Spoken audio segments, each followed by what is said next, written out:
ఓం నమ శివాయ ఛానల్లోకి స్వాగతం. ఈరోజు కుంభరాశి వారి గురించి తెలుసుకుందాం. ఏప్రిల్ 13వ తేదీ రాత్రి 7 గంటల తర్వాత ఈ రాశి వారికి ఒక స్త్రీ ఇద్దరు పురుషుల వల్ల ఈ విధంగా జరగబోతుంది.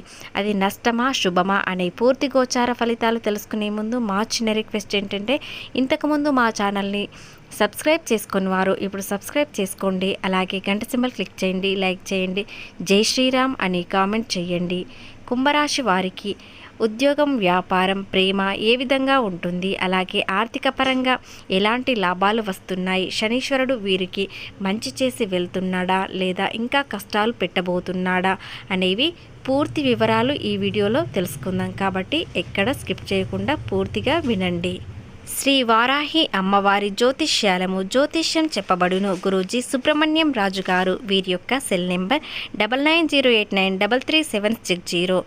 అలాగే ఫోన్లో చెప్పబడును. నమ్మకంతో ఒక్కసారి కాల్ చేయండి. నెంబర్ 1 స్త్రీ పురుష వశీకరణ స్పెషలిస్ట్. ప్రేమించుకున్నవారు దూరం అవ్వడం, మనశ్శాంతి లేకపోవడం, శత్రుపీడ, నరఘోష, నాగదోషం, శత్రు ప్రయోగాలు, ఆరోగ్య సమస్యలు, ఆర్థిక సమస్యలు, కుటుంబ సమస్యలు మరియు మానసిక సమస్యలు, ఎటువంటి సమస్యలకైనా శాశ్వతమైన పరిష్కారం చూపబడును. స్త్రీ పురుష వశీకరణ చేయబడును. స్త్రీ పురుషుల ఎటువంటి సమస్యలకైనా 100% పరిష్కారం చూపబడును. మీ జీవితంలో మీ వెనుక ఉంటూ మీపై వెన్నుపొడుపు పొడవాలని, అలాగే దెబ్బతీయాలని అనుకుంటున్నారు. మీ చుట్టూ ఉంటూనే మీతో ప్రేమగా మాట్లాడుతూ మీరు ఎదుగుదల చూసి వారు ఓర్వలేకపోతున్నారు. ఒక స్త్రీ ఇద్దరు పురుషులు మీపై చాలా కన్ను వేశారు. అది మంచిగా చెడుగా అనేది తెలుసుకుందాం. కుంభరాశి వారు స్వతంత్ర భావాలు, మానవతావాదం మరియు వినూత్న ఆలోచనలకు నిలయం. శని రాజ్యాధిపతి వహించే ఈ గాలితత్వ రాశి వ్యక్తులు మేధావులు, స్నేహితులు, స్నేహశీలులు మరియు సమాజ శ్రేయస్సు కోసం పోరాటపడే గ్రహశీలి, ఆలోచన పరులు. వీరు మొండితనం మరియు వింత ప్రవర్తన కలిగి ఉన్నప్పటికీ నిజాయితీ మనిషి, విధేయతతో ఉంటారు. అలాగే కుంభరాశి వారు స్వంతగా ఆలోచించే స్వభావం కలవారు. వీరు చాలా తెలివైన వారు మరియు విశ్లేషణాత్మక సామర్థ్యం కలిగి ఉంటారు. సమాజంలో మార్పు తీసుకురావడానికి, ఇతరులకు సమాజంలో సహాయం చేయడానికి ముందుంటారు. సామాజిక న్యాయం, మానవత్వ కోసం ఉంటారు. అలాగే కొన్ని విషయాలలో సాంప్రదాయాలకు భిన్నంగా ఆలోచిస్తారు. కొత్త విషయాలను ఆవిష్కరించడం వీరికి చాలా ఇష్టం. మంచి మనసు కలిగి ఉంటారు మరియు స్నేహితులకు ఎల్లప్పుడూ అండగా ఉంటారు. ఎవరైనా సరే అడిగారంటే తప్పకుండా వీరి దగ్గర ఉన్నంత వరకు దానం ఖచ్చితంగా చేస్తారు. కుంభరాశి అంటే స్థిర రాశి కాబట్టి ఒకసారి నిర్ణయం తీసుకుంటే దానిపైనే నిలబడి ఉంటారు. అయితే కొన్నిసార్లు మొండితనంతో దారి తీస్తారు. అదేవిధంగా నిజాయితీ, దాన ధర్మాలు చేయడం, విద్యావంతులు, సాంకేతికపరమైన అవగాహన కలిగి ఉంటారు. వీరి బలహీనత ఏమిటంటే వింతగా ప్రవర్తించడం, భావోద్వేగాలను బయట పెట్టకపోవడం, మొండితనం మరియు ఇతరుల అభిప్రాయాలను పెద్దగా పట్టించుకోకపోవడం వీరిది బలహీనత. కాబట్టి వీరు కొన్ని విషయాలలో చాలా జాగ్రత్తగా ఉండాలి. అలాగే వీరికి త్వరగానే కోపం వస్తుంది, త్వరగానే తగ్గుతుంది. వృత్తిపరంగా చూసినట్లయితే ఇంజనీర్లు, సామాజిక కార్యకర్తలు, పరిశోధనలకు మరియు ఐటీ రంగంలో బాగా రాణిస్తారు.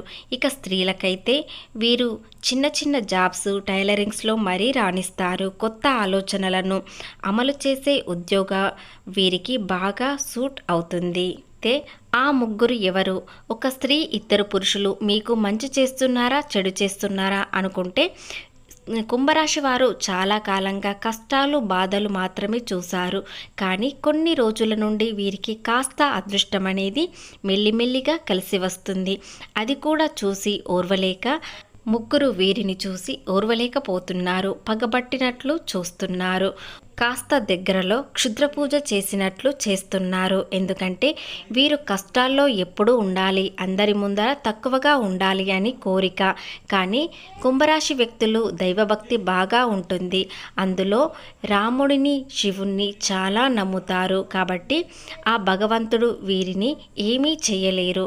కష్టాలు వచ్చినా తట్టుకునే శక్తి వీరికి ఇస్తారు. అలాగే ఆర్థికంగా చాలా ఇబ్బందుల్లో ఉన్నప్పుడు అవసరానికి డబ్బు చేతికందేలా ఉండేలా చేస్తారు. చిత్రం ఏమిటంటే బయటకి వీరు చాలా దగ్గరలో చాలా క్లోజ్గా ఉండేవారు అనుకుంటారు, కానీ కుంభరాశి వ్యక్తిని ఘోరంగా అవమానించడానికి సిద్ధంగా ఉన్నారు లేదా ఆర్థిక నష్టం కలిగించడానికి సిద్ధంగా ఉన్నారు.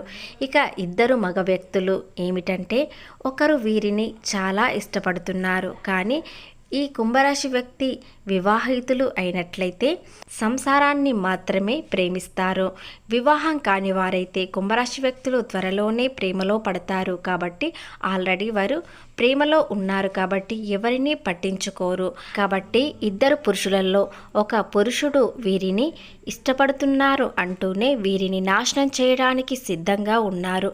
వారికి దక్కకపోతే ఎవరికి దక్కకూడదని వీరిని నాశనం చేయడానికి సిద్ధంగా ఉన్నారు. కాబట్టి వారెవరు, మీ చుట్టూ మీతో ఎలా మాట్లాడుతున్నారు, కొంతకాలంగా మిమ్మల్ని ఎలా చూస్తున్నారు అనే విషయాలు తెలుసుకొని గమనించి వారికి కాస్త దూరంగా ఉన్నట్లయితే ఎలాంటి ఇబ్బందులు రాకుండా ఉంటాయి. రెండవ పురుషుడు ఏ విధంగా ఉంటున్నాడు, ఏం చేస్తున్నాడు అనేది తెలుసుకుందాం. వీరు వారికి చాలా కావలసిన వారు అన్నట్లు నటిస్తున్నారు. కోరుకునే వ్యక్తిని అని నటిస్తున్నారు. మీకు ఎలాంటి మాటలు చెప్తున్నారంటే వారి మాటలే చాలా ముఖ్యమన్నట్లు నటిస్తూ మిమ్మల్ని గుడ్డిగా నమ్మించేలా చేస్తున్నారు. అతను మీ జీవితంలో ఉన్నంత వరకు మీకు నరకం మాత్రమే కనిపిస్తుంది. కాబట్టి వారెవరు, మీకు ఎవరు చాలా క్లోజ్గా మూవ్ అవుతున్నారు, ఎవరు మీ దగ్గర నటిస్తున్నారు, స్వంత మాటలు ఏమిటి, అలాగే మనసులో క్షుద్ర పూజల్లాంటి మాటలు ఏమిటి అని తెలుసుకోండి. ఇప్పుడు అనుభవిస్తున్నది కేవలం ప్రారంభం మాత్రమే. రాహు కేతువు అంటే ప్రమాదకరమైన వ్యక్తి, కాబట్టి ఆ వ్యక్తితో చాలా జాగ్రత్తగా ఉండాలి. అదే వారి ముగ్గురు పేర్లు ఏమిటి, అందులో స్త్రీ ఎలాంటి వారు, పురుషులు ఇద్దరు ఎలాంటి విషయాలలో ఎలాంటి జాగ్రత్తలు తీసుకోవాలి అనేది తెలుసుకున్నారు. ఒక పెద్ద పరిహారం చేశారంటే ఆ ముగ్గురు మిమ్మల్ని ఏమీ చెయ్యలేరు. ఎలాంటి క్షుద్ర పూజలైనా మీపై ఇబ్బంది ఉండకుండా చూసుకోవాలి. అలాగే ఎలాంటి పరిహారం, ఇద్దరు వ్యక్తుల వల్ల ఏం జరిగింది, అలాగే స్త్రీ వల్ల ఏం జరుగుతుందో అనేది కూడా తెలుసుకుందాం. జీవితంలో ఎలాంటి చిన్న సంతోషం వచ్చినా కూడా వారి కళ్ళు, ముఖ్యంగా ఆ స్త్రీ కళ్ళు చాలా ఎర్రపడతాయి. అస్సలు ఓర్వలేకపోతారు. మీ చుట్టూ ఉంటూనే మిమ్మల్ని చాలా గమనిస్తున్నారు. ప్రతి మాట, ప్రతి విషయంలో ఏం చేస్తున్నారు, ఎలాంటి కదలికలు ఉన్నాయి అనేవి కూడా తెలుసుకుంటున్నారు. అంటే కుంభరాశి వ్యక్తి ఎన్నిసార్లు నష్టపోయినా కూడా వీరు బయటకు కనిపించరు. కనిపించినా కూడా అది చిన్న సమస్యనే కదా, మళ్ళీ మళ్ళీ సమస్యలు వస్తాయా, తరచుగా అవి వచ్చేవి పోయేవే కదా అని అనుకుంటారు. కాబట్టి అస్సలు కృంగిపోకుండా ఉంటారు. బాధపడ్డా కూడా కాస్త బాధపడి దానికి నిర్ణయం ఏం తీసుకోవాలి, అలాగే దాని వలన ఎలాంటి నష్టం పరిహారం చేసుకోవాలి అనేది ఆలోచిస్తారు. సూర్యతో ఏదైనా క్షుద్ర పూజ చేయడానికి ప్రయత్నిస్తున్నారు, కానీ మీపై ఎలాంటి పరిహారం జరగదు. ఇక పరిహారం ఏమిటి, ముగ్గురి బాధ ఏ విధంగా తొలగిపోతుందో తెలుసుకుందాం. మీరు 9 రోజుల పాటు ప్రతిరోజు సూర్యోదయం కన్నా ముందు లేచి సూర్యునికి ఎర్ర పుష్పాలు వేసి నీటిని సమర్పించండి, అర్ఘ్యం చేయండి. తర్వాత మీరు ఏదైనా ఒక మొక్కకు నీరు పోయండి. ఆ తర్వాత మీరు మంచి మనసుతో అందరితో ప్రేమగా మాట్లాడండి. వారు ఎవరో ఇట్టే తెలిసిపోతుంది. తర్వాత వారితో ఏ విధంగా ఉండాలి, ఎలాంటి జాగ్రత్తలు తీసుకోవాలి అనేది కూడా తెలుస్తుంది. ఆ తర్వాత ప్రతిరోజు 5 రోజుల పాటు శివాలయానికి వెళ్ళి దర్శనం చేసుకోండి. అదేవిధంగా ఒక నెయ్యి దీపం వెలిగించండి. అలా చేయడం వలన మీకున్న దోషాలు, మీపై పగబట్టిన ముగ్గురు అందరూ మీకు దూరంగా ఉంటారు. చాలా భయపడతారు. మీ దగ్గరికి రావాలి, మీ జోలికి రావాలంటే చాలా భయపడతారు.